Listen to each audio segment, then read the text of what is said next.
Assalamualaikum dear students, it's me Sajjad Ali, your mathematics teacher. बच्चों, जैसे कि आपको पता है कि कोरोना वायरस की वजह से पूरी दुनिया लॉकडाउन है और स्कूल्स वगैरह भी बंद हैं और आपके स्कूल ने जो ऑनलाइन क्लासेस का आगाज़ किया है, तो बाकी तो आपके लेक्चर जो है वहाँ से रिकॉर्ड होते हैं, लेकिन मैं जैसा कि यहाँ पे खैरपुर में हूँ और यहाँ से मुझसे जितना हो सकेगा आपके लिए लेक्चर्स प्रिपेयर करूँगा। और जैसे कि आपको पता है कि मैथमेटिक्स एक ऐसा सब्जेक्ट है जिसके लिए प्रैक्टिस के लिए बहुत टाइम की ज़रूरत होती है। तो आप भी कोशिश करें कि अभी से जितने भी लेक्चर्स हम तैयार कर रहे हैं और उनकी प्रैक्टिस करें और ज़्यादा से ज़्यादा टाइम दें, ताकि जो है हम अच्छे तरीके से जो है एग्ज़ाम्स की तैयारी कर सकें। और आपका जो 9th का कोर्स है उस पर टोटल जो है मैथ के 17 चैप्टर्स हैं और इसमें से जो पहले 7-8 चैप्टर्स हैं वो बहुत इंपॉर्टेंट है। वो तो आप में से किसी ने भी कोई चैप्टर और कोई एक्सरसाइज नहीं छोड़नी।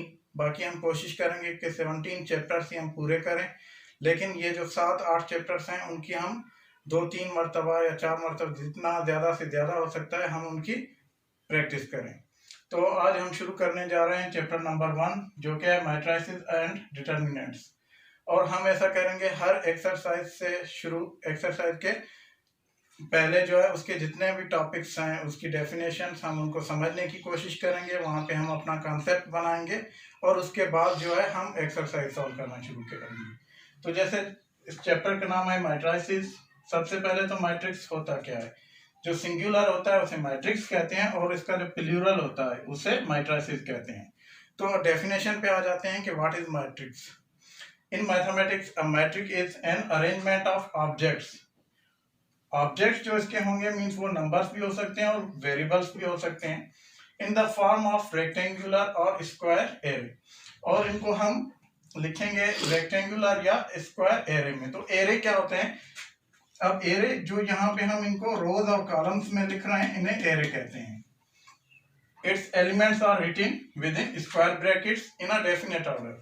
अब जो हमने इनको लिख दिया उसको स्क्वायर ब्रैकेट्स में लिख दिया। ये जो ब्रैकेट है इसे क्या कहते हैं, स्क्वायर ब्रैकेट्स कहते हैं। और ये एलिमेंट्स हमने इसके स्क्वायर ब्रैकेट्स में लिखे हैं और इन अ डेफिनेट ऑर्डर मींस जो इसके एलिमेंट्स होंगे वो ऑर्डर में होंगे। ऐसे जैसे 20, फिर 30, फिर दूसरा रो शुरू होता है 35, 15। अब ऐसे नहीं होगा कि मैं यहाँ पे 20 लिख दूं और यहाँ पे कोई भी नंबर ना हो और फिर यहाँ पे 35 और 50, या फिर यहाँ पे कोई नंबर हो इधर ना हो। नहीं, क्या होगे कि मीन्स वो सारे उसी तरतीब में लिखेंगे, कोई भी मिसिंग नहीं होगा। उसके बाद जो नोटेशन कि हम मैट्रिक्स को लिखते किस तरह से हैं। Usually matrices are represented by capital letters of English alphabet. कि मीन्स जो मैट्रिक्स का नाम होगा वो हम कैपिटल लेटर्स में लिखेंगे। जैसे यहाँ पे 3 मुख्तलिफ मैट्रिसेस हैं, अब इनके जो नाम है वो हमने कैपिटल लेटर्स में शो किए हैं। और इनके जो अब देखिए यहाँ पे जैसे हमने डेफिनेशन में कहा था कि इसके जो ऑब्जेक्ट्स होंगे या एलिमेंट्स होंगे वो नंबर्स भी हो सकते हैं, वेरिएबल्स भी हो सकते हैं। इस मैट्रिक्स के जो एलिमेंट्स हैं वो नंबर्स हैं और इसके जो एलिमेंट्स हैं वो अल्फाबेट के लेटर्स हैं, मीन्स वेरिएबल्स हैं। और दूसरी बात, नाम इसका कैपिटल लेटर्स में लिखेंगे और एलिमेंट्स अगर वेरिएबल्स हैं तो वो स्मॉल लेटर्स में लिखेंगे। और उसके बाद यहाँ पे मैंने कहा था कि ये देखें एक रो हो गया और ये कॉलम हो गया। तो रोज और कॉलम क्या होते हैं। तो horizontal lines are called rows and vertical lines are called columns. जो रोज क्या होती हैं, हॉरिजॉन्टल लाइंस होती हैं। ये देखें किस तरह से आपकी एक लाइन होती है कॉपी वगैरह में भी, या फिर आप लाइन अगर एक बनाते हैं तो कैसे, लेफ्ट टू राइट। अब ये लेफ्ट टू राइट एक रो हो गया। और अगर ये लाइन अगर आप वर्टिकल देखें टॉप टू बॉटम, ये क्या है, कॉलम है। तो ये भी क्लियर हो गया कि रोज और कॉलम किसे कहते हैं। अब उसके बाद यहाँ पे हमने कहा था कि ये हमारे क्या है, इसके मैट्रिक्स के एलिमेंट्स हैं। जैसे यहाँ पे भी देखें ये क्या है, एलिमेंट्स हैं। तो एलिमेंट्स या फिर इसे एंट्रीज भी कहते हैं। तो एंट्रीज आए या एलिमेंट्स आए ये एक ही बात है। एंट्रीज और एलिमेंट्स क्या होते हैं, द नंबर्स और variables used in rows and columns are called entries और एलिमेंट। तो यहाँ पे जो मैट्रिक्स में है रोज और कॉलम्स में आप नंबर्स या वेरिएबल्स लिख रहे हैं तो ये आपके क्या हो गए, एलिमेंट्स ऑफ मैट्रिक्स और एंट्रीज ऑफ मैट्रिक्स हो गए। अब उसके बाद आता है कि ऑर्डर ऑफ अ मैट्रिक्स क्या होता है। तो जो आपकी 1.1 एक्सरसाइज है, उसमें ऑर्डर ऑफ मैट्रिक्स भी आएगा। तो यहाँ पे भी हम क्लियर कर देते हैं कि ऑर्डर ऑफ अ मैट्रिक्स क्या होता है। If there are m rows and n columns in a matrix A, then the order of A is m by n। अगर किसी भी मैट्रिक्स में m रोज हैं और n कॉलम्स है तो उसका ऑर्डर क्या होगा, m by n, कि मींस जो नंबर ऑफ रोज होगा, अगर यहाँ पे एग्जांपल देख लें, एक मैट्रिक्स है, इसमें कितनी रोज हैं, 2 रोज हैं। रोज क्या होता है, हॉरिजॉन्टल लाइन होती है। देखिए एक हॉरिजॉन्टल लाइन हो गई, ये दूसरी हॉरिजॉन्टल लाइन हो गई, तो ये 2 रोज हो गए। और कॉलम्स कितने हैं, तो कॉलम के लिए आप टॉप टू बॉटम देखेंगे, ये टॉप टू बॉटम 1 लाइन, ये वर्टिकल लाइन दूसरी हो गई, और ये तीसरी वर्टिकल लाइन हो गई। तो यहाँ पे 3 कॉलम्स हैं, तो इसका ऑर्डर क्या होगा, 2/3, या इसको आप यूं भी लिख सकते हैं, इससे भी क्या कहेंगे 2/3। इसको आप मल्टीप्लाई करके इक्वल टू 6 नहीं लिखेंगे, सिर्फ इसी तरह लिखेंगे 2/3 इसका ऑर्डर है। या फिर आप इसको इस तरह भी लिख सकते हैं 2/3, मींस यहाँ पे नंबर ऑफ रोज फिर बाय नंबर ऑफ कॉलम्स। इसमें क्योंकि 2 रोज हैं तो ये 2 इधर, और 3 कॉलम्स हैं तो ये 3, मींस इसका ऑर्डर क्या है 2/3। के इक्वल मैट्रिसेस क्या होते हैं, जो 2 मैट्रिक्स जो है बराबर कब होती हैं। हमने ऑर्डर ऑफ मैट्रिक्स पढ़ा था कि ऑर्डर ऑफ मैट्रिक्स क्या होता है, number of rose by number of columns. अब इक्वल मैट्रिसेस में भी, क्योंकि 2 जो मैट्रिक्स हैं वो इक्वल तभी होंगी जब उनका ऑर्डर सेम हो, मींस दोनों मैट्रिक्स में जो है नंबर ऑफ रोज और नंबर ऑफ कॉलम्स सेम होगा, इक्वल होगा। और उसके बाद फिर हम देखेंगे कि उनके करस्पॉन्डिंग एलिमेंट सेम हैं या नहीं। जैसे डेफिनेशन क्या कहता है, any 2 matrices are said to be equal if their order and corresponding elements are same।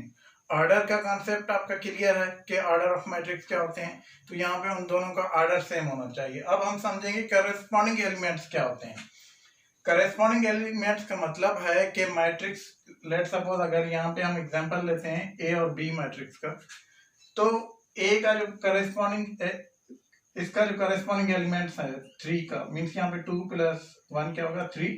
तो यहाँ पे सेम पोजीशन पे, मींस इन दोनों की पोजीशन सेम होगी। जैसे यहाँ पे ये फर्स्ट रो में फर्स्ट कॉलम में आ रहा है, तो सेम जो बी के फर्स्ट रो और फर्स्ट कॉलम में आए वो उसका करस्पॉन्डिंग है। अगर यहाँ पे 0 है तो यहाँ पे 0 की पोजीशन क्या है, फर्स्ट कॉलम और फर्स्ट रो, तो यहाँ पे first column and second row, तो इसका जो करस्पॉन्डिंग होगा वो फर्स्ट कॉलम और सेकंड रो में, मींस सेम पोजीशन में हो। तो यहाँ पे ए और बी क्या इक्वल हैं या नहीं। अब हम पहले क्या देखेंगे कि इनका ऑर्डर सेम है या नहीं। अब ऑर्डर इसका क्या है, चले हम पहले इनको सिंप्लीफाई कर देते हैं।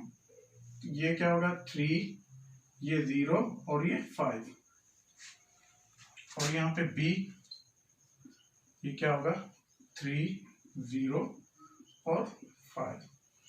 सबसे पहले जब भी हम इक्वल मैट्रिसेस देखेंगे तो सबसे पहले ऑर्डर चेक करेंगे।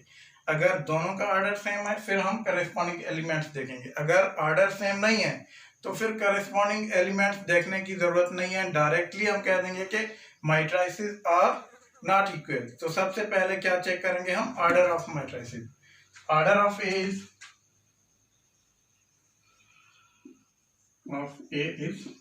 ए का ऑर्डर क्या है, इसमें कितने रोज हैं, फर्स्ट रो, सेकंड रो और थर्ड रो, 3 बाय, और कॉलम कितना है, सिर्फ एक ही कॉलम है 3/1, और ऑर्डर ऑफ बी इज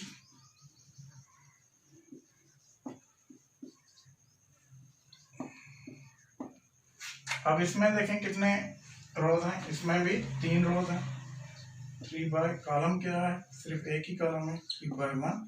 अब इन दोनों का ऑर्डर क्या है, सेम है, ए का भी 3/1 है और बी का भी ऑर्डर क्या है 3/1 है। अब ऑर्डर सेम है तो मींस अगर करस्पॉन्डिंग एलिमेंट सेम हो तो ये इक्वल हो सकते हैं। तो अब हम इनके करस्पॉन्डिंग एलिमेंट्स देखेंगे। यहाँ पे 3 का करस्पॉन्डिंग एलिमेंट्स क्या है। अब 3 का करस्पॉन्डिंग एलिमेंट्स देखने के लिए यहाँ पे के इस 3 का करस्पॉन्डिंग क्या है, पहले हम देखेंगे कि इसकी पोजीशन क्या है। ये देखें ए में फर्स्ट रो के फर्स्ट कॉलम में हो रहा है, बी में फर्स्ट रो के फर्स्ट कॉलम में क्या है 3 है, दोनों सेम है। अब 0 का करस्पॉन्डिंग 0 की पोजीशन क्या है 0 यहाँ पे सेकंड रो और फर्स्ट कॉलम में है, तो यहाँ पे सेकंड रो और फर्स्ट कॉलम में ये 0 है, दोनों इक्वल है। सेम इसी तरह से इसका करस्पॉन्डिंग क्या है यहाँ पे 5, दोनों 5 है, सेम है। तो corresponding elements are also same.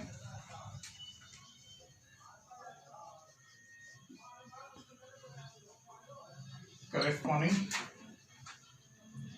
elements of A and B are same. That's why so A is equal to B. तो ये क्योंकि अब यहाँ पे ऑर्डर भी सेम है और करस्पॉन्डिंग एलिमेंट्स भी दोनों मैट्रिसेस के सेम है, तो A और B क्या है इक्वल है। तो आई होप यू अंडरस्टैंड। अब हम यहाँ पे फर्स्ट एक्सरसाइज के जो है एक्सरसाइज 1.1 में जितनी भी डेफिनेशंस यूज होंगी वो हमने पढ़ ली हैं। अगर इनमें से कोई भी आपको समझ नहीं आई तो प्लीज़ फीडबैक में बताएं, फिर हम दोबारा से कोशिश करेंगे आपको वो दोबारा से एक्सप्लेन करने की। हमने क्या क्या पढ़ा यहाँ पे, मैट्रिक्स क्या होती है, मैट्रिक्स के एलिमेंट्स क्या होते हैं, मैट्रिक्स को हम किस तरह से डोनेट करते हैं, और number of order of matrix क्या होता है, और इक्वल मैट्रिसेस क्या होते हैं।